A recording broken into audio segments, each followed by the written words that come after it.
70년대 후반에 청년들에게 새로운 희망을 주는 작가들이 있었습니다. 저도 개인적으로 그러한 작가들에게 그 당시에 큰 영향을 받기도 했습니다. 이문열 씨가 쓴 사람의 아들, 김성동 씨가 쓴 만다라, 또 박범신 씨가 쓴 불의 나라, 물의 나라.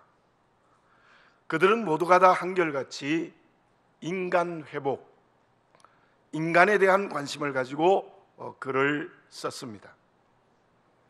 박범신 씨가 동아일보에 연재했던 소설 그리고 영화화까지 되었던 불의 나라, 물의 나라라는 것은 다소 감각적인 의미가 있는 소설이기는 했지만 농촌 사람들이 서울에 올라와서 많은 돈을 벌고 높은 지위에 올라가는 성공하려고 하던 소설의 내용입니다. 그들은 주어진 물질로 쾌락을 하며 또한 온갖 구조학에 내몰린 현상들을 기록했지만 결국 그들은 모두가 다 몰락하고 만다는 의미의 작품입니다. 저는 개인적으로 그 소설을 읽으면서 이런 생각이 들었습니다. 도시 문화에서 물질로 성공하는 것이 마치 불에 타버리는 것 같은 불의 나라가 아닐까, 흘러가는 물에 떠내려 가는 것 같은 물의 나라가 아닐까라는 생각을 해보았습니다. 믿음을 가지고 살아가는 나는 어떻습니까? 어떤 나라에서 살고 그곳에서 나를 어떻게 이루어 나가야 되겠습니까? 본문의 말씀은 모세가 요단강변의 모압 평지에서 제2세대의 이스라엘 백성들에게 유언으로 들려준 하나님의 말씀을 선포하는 설교의 내용입니다. 본문의 말씀 8절에 보면 이렇게 말씀하고 있습니다. 건너가 차지할 땅에 들어가서 그것을 차지할 것이며, 9절에 보면 그들과 그들의 후손에게 주리라고 하신 땅, 10절에 보면은 내가 들어가 차지하려는 땅, 또 21절에도 보면 여호와께서 너희 조상들에게 주리라고 맹세하신 땅. 그것이 어디입니까? 하나님께서 이스라엘 민족의 조상인 아브라함에게서부터 가나안 땅을 너희들에게 주고 너희가 그곳에서 들어가 살 것이라는 약속의 말씀을 하신 땅입니다. 그렇다면 오늘 우리에게 주어진 하나님이 약속한 가나안 땅은 어디입니까? 어떻게 하면 그 가나안 땅에 살고 어떻게 하면 그 가나안 땅을 차지할 수 있겠습니까? 예수님께서는 공생애를 시작하면서 가장 처음으로 하신 말씀이 회개하라, 하나님의 나라가 가까웠느니라, 그렇게 말씀하셨습니다. 예수님의 공생애의 사역의 중심은 하나님의 나라입니다. 그렇다면 오늘 본문의 말씀에 나타난 이스라엘 백성들에게 약속한 가나안 땅은 오늘 우리에게 주님이 말씀하신 하나님의 나라입니다. 믿음으로 살아가는 저와 여러분들은 그리스도인들입니다. 나는 지금 어느 곳에서 살아가고 있습니까? 물의 나라입니까? 불의 나라입니까? 하나님의 나라입니까? 빌레몬의 종 오네시모가 있었습니다. 그 오네시모는 주인에게서 자유하여 성공하기 위해서 주인의 돈을 훔쳐서 로마로 도망쳐 나왔습니다. 신분의 변화를 통하여서 자유롭게 살며 성공하는 자기 만세를 부르고 싶었습니다. 그런데 그 오네시모는 로마에 와서 바울을 만나고 바울을 만나서 예수님을 믿는 회개의 역사가 일어났습니다. 그는 그때부터 자기의 나라가 아니라 하나님의 나라의 삶의 길을 걸어갔습니다. 그 오네시모는 결국 초대교회의 감독이 되는 하나님이 기뻐하시는 그릇이 될 수 있었습니다. 내가 지금 서 있는 땅은, 내가 지금 서 있는 삶의 자리는 하나님의 약속한 땅인 하나님의 나라입니까? 내 개인과 가정과 직장과 사업과 교회, 이웃과의 만남, 세상, 동네 사람들과의 관계에서 살아가는 내 삶의 자리가 하나님의 나라입니까? 아니면 물의 나라, 불의 나라는 아닌지요? 정직하게 물어보시기를 바라겠습니다. 우리는 십자가의 사랑으로 구원받아 저 영원한 천국을 향해 가는 믿음의 순례자들입니다. 우리는 하나님이 우리에게 약속한 땅인 하나님의 나라에 굳게 서야 됩니다. 그 사람이 그리스도인입니다. 하나님의 나라가 아닌 다른 곳에 서 있다면 우리의 믿음은 거짓입니다. 다시 한번 우리 자신들을 바라보고 오늘 하나님 앞에 서서 내 삶의 자리가 하나님이 약속한 가나안 땅인 하나님의 나라가 되는 역사가 일어나시기 바랍니다. 그러면 삶의 자리가 하나님의 나라가 되는 그리스도인들은 어떻게 살아야 되겠습니까? 고추 농사를 지어보신 분이 계십니까? 농사를 짓지 않아도 알 수 있는 것이 있습니다. 고추가 열매가 달리면 처음부터 파란 색깔로 열매를 맺기 시작합니다. 그때 풋고추를 따서 먹을 수도 있습니다. 또 밥 위에 쪄서 이렇게 밀가루에 묻혀서 먹을 수도 있고요. 그러나 그 고추가 붉게 물들이지 않으면, 붉게 익지 않으면 고춧가루를 만들 수도 없고 고추장을 만들 수도 없고 제대로 된 양념이 될 수도 없습니다. 고추는 반드시 붉게 잘 익어갈 때에 제 역할을 감당할 수 있다는 것입니다. 그처럼 우리들이 하나님의 나라가 어떻게 이루어지는 것입니까? 그것은 우리의 인생의 삶의 걸음에 주어지는 모든 소유에 고추처럼 파란 색깔로 그대로 있으면 안 되고 붉은 색깔의 옷을 입어야 됩니다. 그것이 무엇입니까? 오늘 본문의 말씀 9절을 제가 봉독해 드리겠습니다. 또 여호와께서 너희 조상들에게 맹세하여 그들과 그들의 후손에게 주리라고 하신 땅, 곧 젖과 꿀이 흐르는 땅에서 너희의 날이 장구하리라. 이 하나님이 약속한 가나안 땅은 젖과 꿀이 흐르는 땅이다. 그 말씀은 가나안 땅이 매우 비옥하고 기름진 땅이라는 수사학적 표현입니다. 근데 어떤 성경학자는 실제로 목축업이 발달한 가나안 땅이기 때문에 양이 내는 젖이 가득하고, 그리고 산에 가면 꿀을 많이 생산할 수 있기 때문에 본문에서 젖과 꿀이 흐르는 땅이라 했다. 어쨌든 젖과 꿀이 흐르는 땅이란 말은 비옥하고 그리고 기름진 땅이라는 의미입니다. 그런데 11절을 읽어보겠습니다. 너희가 건너가서 차지할 땅은 산과 골짜기가 있어서 하늘에서 내리는 비를 흡수하는 땅이요. 이 반대의 의미를 얘기합니다. 너희가 건너가 차지할 가나안 땅은 산과 골짜기가 가득한 곳이다. 다시 말씀드리면 가나안 땅은 산악지대로 이루어진 기름진 땅이 아니라는 말씀입니다. 여호수아서 14장 6절에서 15절에 보면은 땅을 분배할 때에 헤브론 땅은 아무도 하지 않으려고 했습니다. 왜냐하면 험악한 땅이었기 때문에. 그때 갈렙이 뭐라고 얘기합니까? 내게 이 산지를 내게 주소서. 산지, 아주 험악한 땅입니다. 물론 안악자손이라는 장대한 군인이 있기도 했지만 매우 농사하기 힘든 험한 산악지대였다는 것입니다. 그처럼 실제로 이스라엘의 땅은 일부를 제외하고는 다 험한 땅입니다. 남방 땅은 전혀 쓸 수 없는 황무지입니다. 그리고 산악지대로 되어 있어서 아주 일부를 제외하고는 아주 험한 산골짜기이고 비옥한 땅이 어떤 의미에는 아닙니다.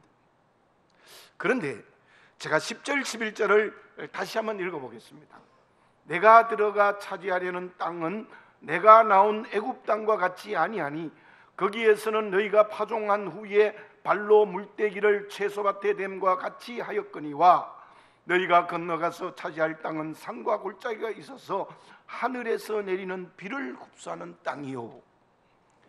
자, 이스라엘 백성들이 가나안에 있을 때는 나일강 주변의 비옥한 땅에서 풍년을 이루었습니다.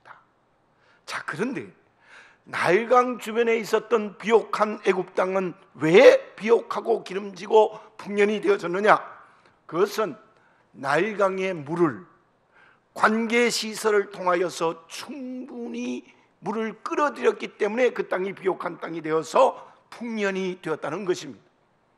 그런데 너희가 차지할 땅은 산과 골짜기가 있어서 하늘에서 비를 흡수하는 땅이요, 산과 골짜기에 있는 땅은 하늘에서 비가 내려야 농사를 지어서 풍년이 될 수 있다는 말씀입니다. 무슨 말씀입니까? 애굽의 땅은 사람의 힘으로 비옥하게 된 땅이라는 겁니다. 사람의 힘으로 밭에 발로 물을 떼서 풍년이 이루어지는 땅이라는 거예요. 그러나 가나안 땅은 그렇지 않다는 거예요. 하늘에서 비를 내려야 됩니다. 햇빛이 비춰야 됩니다. 바람이 불어야 됩니다. 다시 말씀드리면 하나님이 비를 내리고 바람을 불게 하고 햇빛을 적당히 주셔야 풍년이 되는 적과 꿀이 흐르는 땅이 될 수 있다는 의미예요. 저와 여러분, 누가 오늘 삶의 자리가 하나님의 약속한 땅인 하나님의 나라에 굳게 서는 살아있는 그리스도인이 될 수 있겠습니까?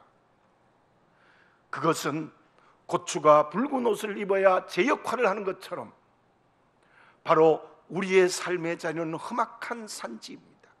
이곳에서 풍년이 되기 위해서는 하나님이 비를 내려주셔야 되고 하나님이 바람을 불게 해야 되고 하나님이 햇빛을 주셔야 됩니다. 다시 말씀드리면 우리가 살아가는 삶의 자리가 하나님의 나라가 되기 위해서는 하나님의 은혜의 옷을 입어야 됩니다.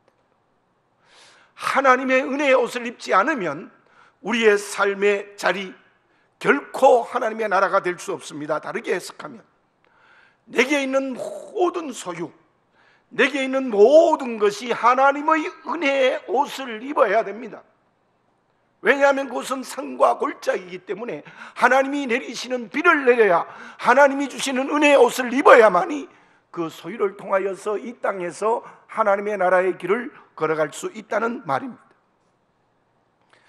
이렇게 말씀하시는 본문의 말씀은 단순한 인위적인 힘으로 되지 아니한다고 해서 책임 없는 무책임한 말로 들려서는 아닙니다. 도리어 제대로 된 책임이 우리에게 있는 것입니다. 내가 살아가는 모든 소유의 은혜의 옷을 입힐 것인가, 아니면 자기 욕심의 옷을 입힐 것인가, 다른 옷을 입힐 것인가, 그것은 내 신앙의 선택의 결단입니다. 내게 있는 모든 것에 은혜의 옷을 입고 있습니까? 내게 있는 물질이 하나님의 은혜의 옷을 입고 있습니다. 그러면 그 물질을 통하여 하나님의 나라가 이루어져요. 내 물질을 내 욕심대로 사용하면 물의 나라, 불의 나라가 되어서 그 물질 때문에 인생을 몰락하고 말 것입니다. 내게 건강이 있습니까? 건강을 어떻게 사용합니까? 그 건강에 하나님의 은혜의 옷을 입혀야 돼요. 성령으로. 그래야 건강을 통해서 이 땅에 하나님의 나라를 이룹니다. 아니면 자기 욕심의 옷을 건강에 오다 입히면 온갖 쾌락의 길을 걸어가는 그야말로 물의 나라, 불의 나라가 되고 마는 것입니다. 내 지위에는 무슨 옷이 입혀져 있습니까? 지위에도 하나님의 은혜의 옷이 입혀졌을 때에 하나님의 나라가 이루어집니다. 다른 옷을 입고 있으면 그곳에는 황무지가 될 수밖에 없고 그곳에는 열매 절대로 맺을 수 없는 것입니다.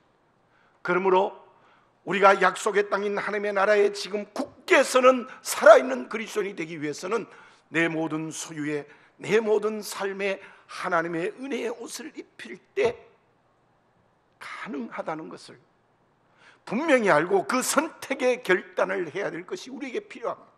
하나님께서 이 말씀을 모세를 통해서 마지막으로 왜 말씀하십니까? 너희들 제발 저 가나안 땅에 가거든 은혜의 옷을 입어.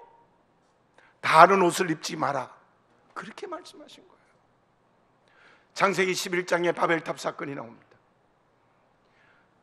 사람들이 물질 문화로 자기 만세를 부르고 도시 문화를 형성해서 성공했어요.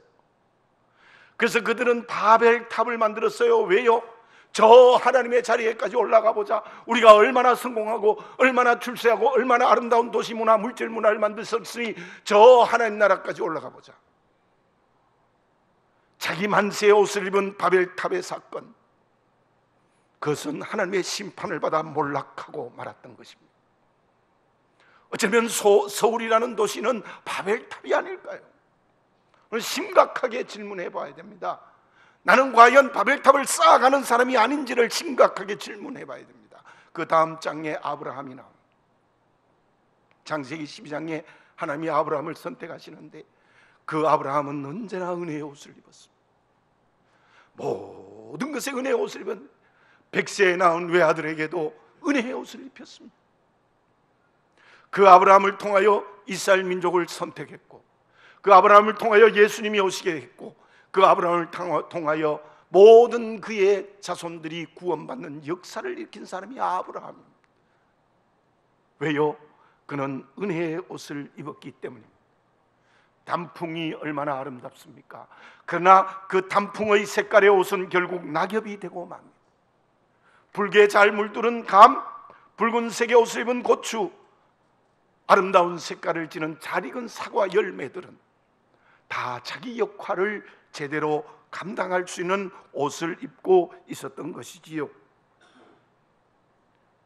내 삶의 자리가 진정 하나님의 나라라는 곳에 굳게 서는 그리스도인은 하늘에서 내리는 비를 흡수하는 땅이요, 우리가 은혜의 옷을 온전히 입힐 때에 우리의 삶의 자리를 하나님의 약속의 땅인 하나님의 나라에 굳게 설 수 있는 그리스도인이 될 수 있을 줄로 믿습니다.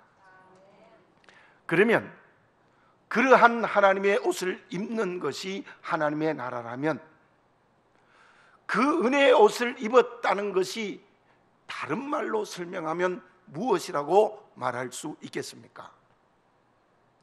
공자와 제자들이 제나라로 가고 있었습니다. 그때 마침 양식이 없어서 일주일 동안 채식만 해서 모두 다 기진맥진하고 있는 상황이었어요.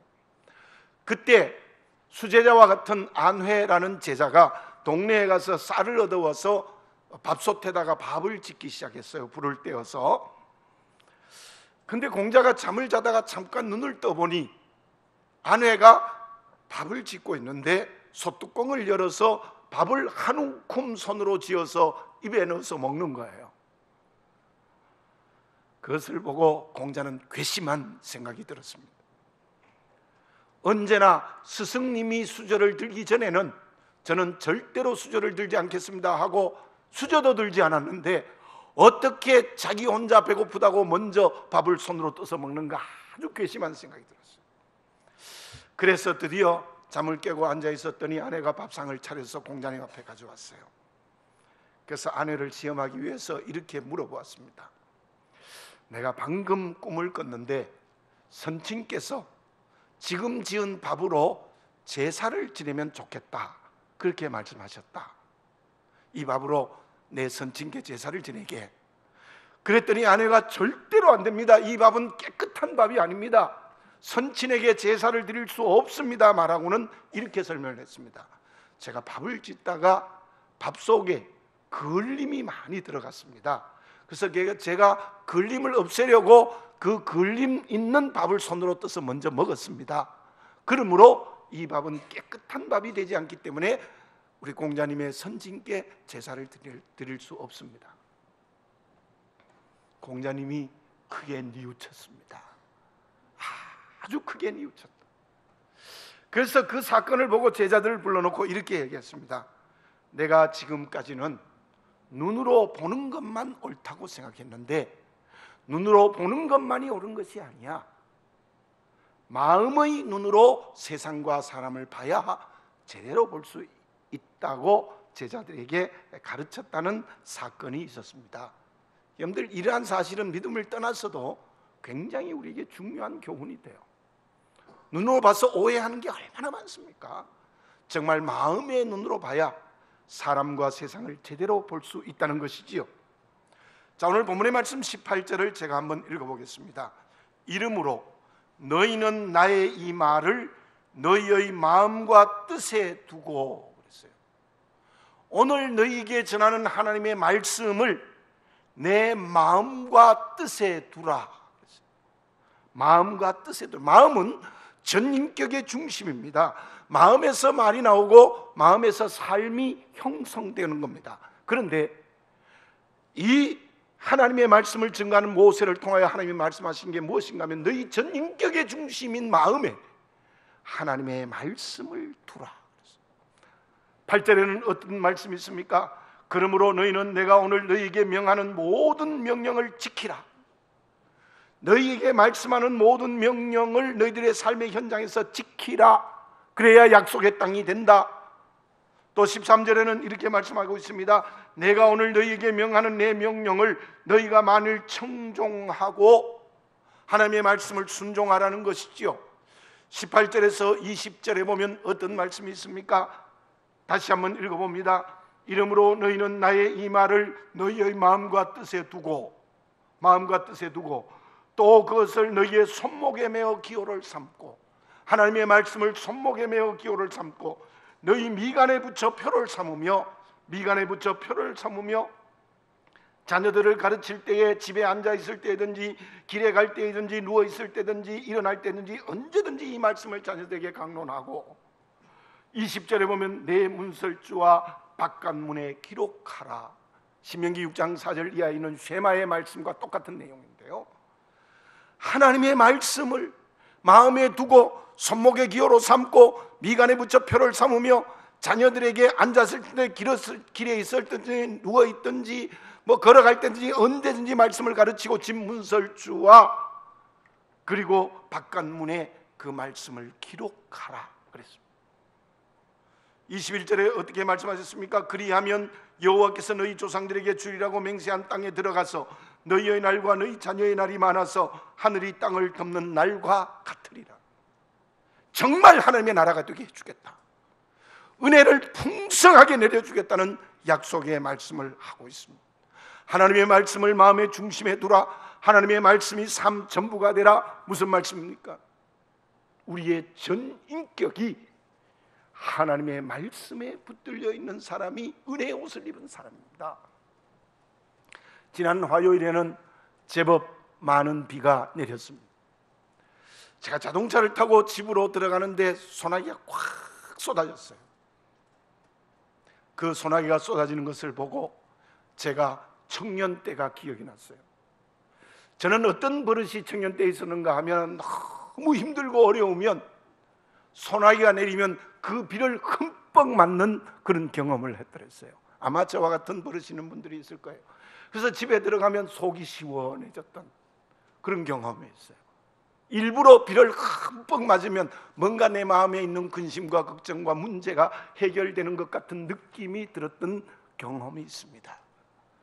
사랑하는 교우 여러분들, 누가 내 삶의 자리가 정말 하나님의 나라가 되기 위하여 내 소유의 모든 것이 은혜의 옷을 입고 있느냐? 그래서 내 인격 전부가 하나님의 말씀에 흠뻑 젖어야 돼요. 어떤 부분은 말씀대로 살아가고 어떤 부분은 다른 옷을 입는 것이 아니라 내 삶 전부, 내 인격 전부가 말씀에 흠뻑 젖어야 돼요. 자, 오늘 본문의 말씀 16절을 봅시다. 제가 읽어봅니다. 너희는 스스로 삼가라. 두렵건다 마음에 미혹하여 돌이켜 다른 신들을 섬기며 그것에게 절함으로. 스스로 삼가라. 너희들이 과연 너희 모든 소유가 하나님의 은혜의 옷을 입고 말씀이 온전히 전인격화되어 있는지 조심해서 생각해 보라는 겁니다. 혹시 마음이 미혹되어 다른 우상, 다른 신을 섬기고 있지 않느냐? 죄의 유혹에 열려 있어서 하나님이 아닌 다른 우상을 섬겨서 물의 나라, 불의 나라, 물질의 나라, 성공의 나라, 자기의 나라를 만들어버리고 있지 않느냐는 거죠.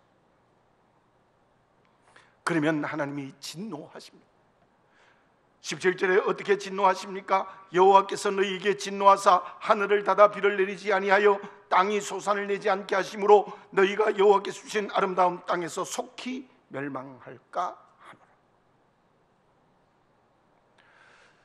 저는 새벽마다 기도하는 제목이 꼭 하나 있습니다. 또 공중기도, 제가 목회기도 할 때도 가능하면 그 기도를 여러분들에게 합니다. 그것은 우리 민족이 제사장의 나라가 되어서 마지막 때에 저 땅끝까지 복음을 증거할 수 있는 나라가 되게 해 주십시오. 제가 반드시 제가 개인 기도할 때나 목회 기도를 할 때에 그 기도를 하나님께 드립니다. 그런데 요즘 우리나라 경제가 매우 어렵다고 이야기를 듣습니다. IMF보다 더 어렵다. 조선에 문제가 생기고 반도체와 자동차에도 문제가 생긴다는 것. 수출에 의존하고 있는 이 나라가 그 세 가지가 문제가 생기면 경제적으로 심각해진다는 것.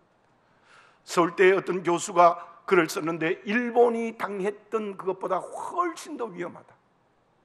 그렇게 위기의 글을 쓰기도 했습니다.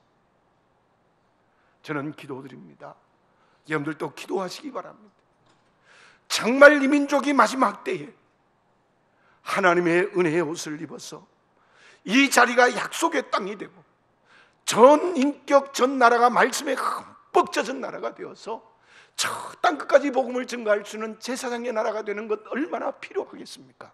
그러기 위해서 내가 먼저 정신 차리고 말씀이 마음의 중심에 있는 은혜의 옷을 입어야 되고 우리 교회가 그래야 되고 한국 교회가 그래야 될 것입니다. 그것은 나로부터 시작한다는 것을 잊지 아니하는 하나님의 음성이 되어지시기 바라겠습니다.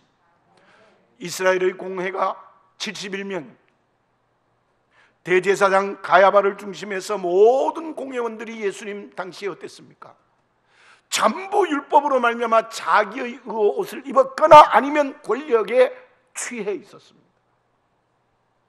제사장이라면서 입법, 사법, 행정의 결정적인 능력을 가지고 온 그들은 결국 예수를 십자가에 못 박아 죽이는 엄청난 죄를 지었습니다. 그러나 그 중에 한 사람이었을지 두 사람일지 모르지만 니고데모와 같은 사람은 분명히 공회원인데 그는 예수님의 제자가 되어졌습니다.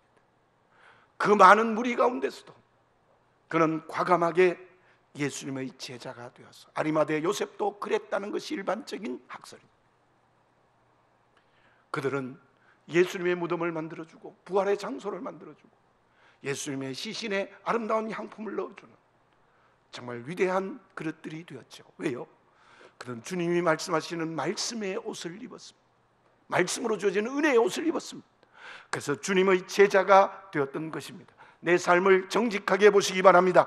나의 삶 전부가 물의 나라 불의 나라처럼 온갖 이기적 욕심의 옷을 입고 그렇게 살아가는 모습이 아닙니까? 아니면 어떤 곳은 하나님의 말씀에 붙들렸는데 어떤 곳은 내 멋대로 살아가고 있지 않습니까? 오늘 이 시간 우리의 인격과 삶 전부가 비를 흠뻑 맞는 것처럼 말씀에 온전히 붙들리는 역사가 우리에게 일어나야 될 줄로 믿습니다. 그때 우리는 모든 소유가 하나님의 은혜의 옷을 입고 이 땅을 내 삶의 자리를 하나님의 나라에 굳게 서는 역사가 일어나게 할 줄로 믿습니다. 그때 결과는 어떻게 주어졌겠습니까? 24절을 읽어봅니다. 너희의 발바닥으로 밟는 곳은 다 너희의 소유가 되리니 너희의 경계는 곧 광야에서부터 레바논까지와 유브라데강까지 서해까지라. 너희 나라가 좀 크게 말하면 땅끝까지 이를 거다. 정말 우리가 말씀에 붙들려서 하나님의 은혜의 옷을 내 소유가 다 입어서 약속의 땅 하나님의 나라에 굳게 서면 하나님 전능하십니다. 하나님의 말씀의 약속입니다. 내가 가서 발로 밟는 곳마다 하나님의 나라가 되는 역사가 일어나게 되는 줄로 믿습니다. 25절을 읽습니다. 너희의 하나님 여호와께서 너희에게 말씀하신 대로 너희가 밟는 모든 땅 사람들에게 너희를 두려워하고 무서워하게 하시리니 너희를 능히 당할 사람이 없으리라. 너희가 밟는 땅의 사람들이 너희를 무서워하고 너희를 두려워하게 된다. 정말 세상 사람들에게 두려움의 대상이 되는 사람이 될 것이라는 것입니다. 여러분들 기가 막힌 사건은 계속 일어나고 있습니다. 강남의 묻지마 살해 사건을 한 그 남자 청년은 신학생 중퇴생이라고 기록되어져 있습니다. 기가 막힌 신학생이 수표를 복사해서 성매매를 했습니다. 그게 그대로 인터넷 뉴스에는 다 나옵니다. 한국교회 어떻게 하겠습니까? 어떻게 하겠습니까? 그 사람들의 잘못만이 아니라 내 잘못이라는 생각을 다시 한번 해요. 정말 세상 사람들이 두려워하고 무서워하는 그리스도인이 돼야 되지 않겠습니까? 그것은 내 인격 전부가 말씀에 붙들려서 내 소유가 은혜의 옷을 입는 성령의 거듭남의 역사를 체험해야 돼요. 그래서 세상 사람들이 무서워하고 두려워하는 그리스도인 한국교회가 되는 역사가 우리에게 일어나야 될 줄로 믿습니다. 뿐만 아니라 이 말씀은 곧 저 영원한 천국에 상급을 약속하시는 하나님의 뜻이 있습니다. 얼마나 놀랍습니까? 저 하나님의 나라 영원한 천국에 큰 상급을 예비하고 있는 것입니다. 여러분들 지하철을 타면은 출구가 잘 모를 때가 있어요. 근데 지하철 출구는 어떻게 만들어졌는가 하면 언제나 1번을 중심으로 시계 방향으로 돌아가요. 1번 출구에서 시계 방향으로 호수를 정하는 거예요. 여러분, 우리의 인생이 열릴 수 있는 1번 출구는 무엇일까요? 그것은 말씀에 처음 인격이 먼저 붙들리는 겁니다. 그래서 우리의 소유가 하나님의 은혜의 옷을 입는 거예요. 그때 우리의 인생 전부가 하나님의 약속의 땅인 하나님의 나라에 굳게 서게 되는 줄로 믿습니다. 지금 우리는 하나님의 약속의 땅인 하나님의 나라에 서 있습니까? 아니면 다른 나라에 서서 갈등하고 고민하고 힘들어하고 길을 잃어버리는 우리의 모습입니까? 기도드리겠습니다. 사랑하는 아버지 하나님, 다시 한번 나를 정직하게 보게 해 주시옵소서. 과연 하나님의 말씀에 붙들렸는가, 다른 것에 붙들려 있는가, 아니면 양다리를 걸치고 있는가? 하나님의 말씀에 내 인격 전부가 붙들려서 내 모든 소유가 하나님의 옷을 입어 내 삶의 선자리가 하나님의 약속의 땅인 가나안 땅, 하나님의 나라가 되게 해 주시옵소서. 그때 내가 밟는 땅이 다 정복하는 하나님의 나라가 되고 세상 사람들이 무서워하고 두려워하는 그릇이 되며 저 하늘나라의 상급이 채워지는 역사를 이룬다고 약속하십니다. 아버지 하나님, 하나님의 약속의 땅인 하나님의 나라에 굳게 서는 살아있고 건강한 그리스도인이 되게 하여 주시옵소서. 예수님의 이름으로 기도드립니다. 아멘.